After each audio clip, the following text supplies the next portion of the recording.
Have you ever wondered why you love some brands, dislike others, and are just completely indifferent to the rest? Keep watching to find out.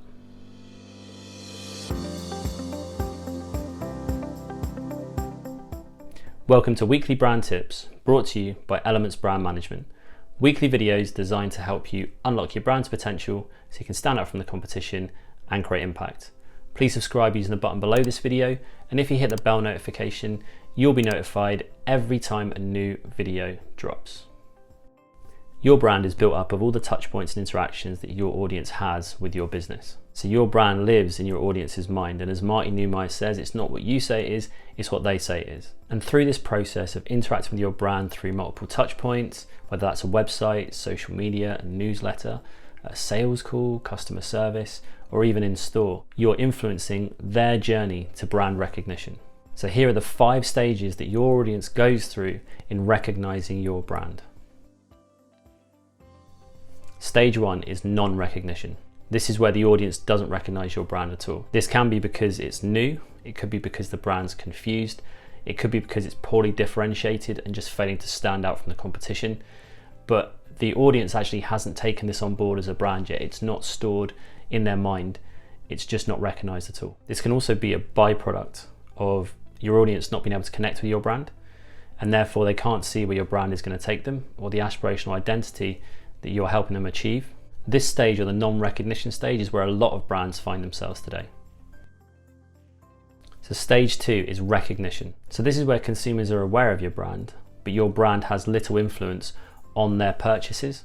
So they know who you are, but your brand hasn't moved them enough or connected with them enough yet in order to sway their purchasing decisions. They're just aware of who you are. This is obviously a good place to get to in terms of where you want to start from, a base point, but you want to develop your brand further and differentiate further in order to create that connection with your audience so you can take them on to stage 3.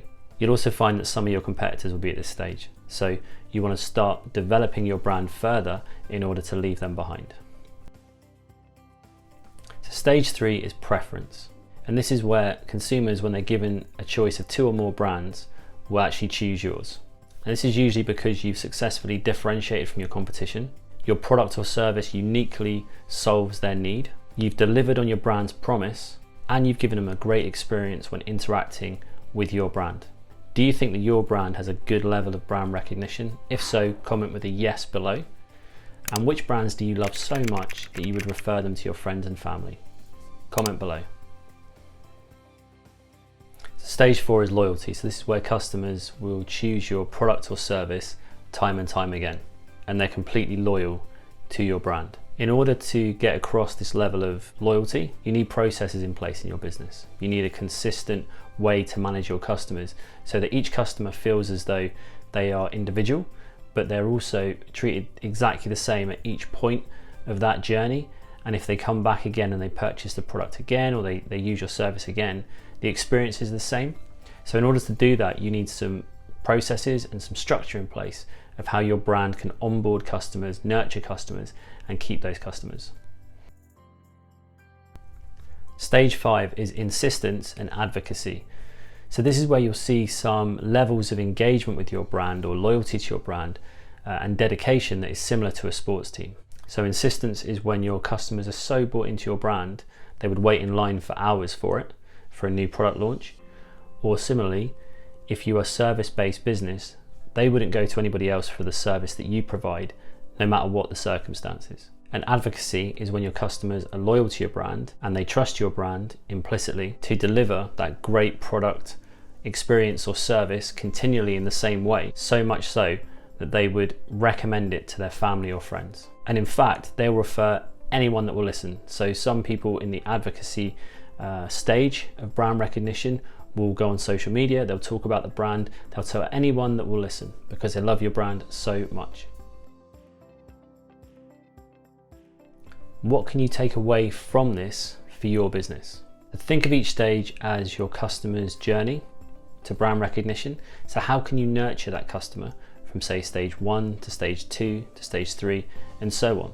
How can you put some initiatives in place to deliver delightful experiences at every step of that journey on a continual basis? And when thinking about brand recognition, think about differentiation. So differentiate yourself from the competition. Think about memorability. think about how much impact you can create. In the early stages of this journey, you want to be memorable, you want to be differentiated, and you want to stand out from that competition. When you take people through that journey and they start to recognize your brand first of all, and then they become a customer and you start to build trust, then it's all about delivering these delightful experiences on a continual basis and developing that customer experience with your brand so that they become advocates for your brand. So now that you understand the stages of brand recognition, if you're interested in diving deeper into defining your brand, developing your brand, and laying a foundation for your brand success by developing the internal brand and also looking at how you can set up your external brand, we actually have a new course, which I'll put a link in the description below. And what it is, it's for people who are looking to start a new brand or develop an existing brand and want to take it to the next level. There'll be a link in the description below. If you've enjoyed this video and you'd like to see more, videos come out weekly and they're designed to help you unlock your brand's potential so you can stand out from the competition and create more impact. Have a great week, catch up soon, and keep those brands unified.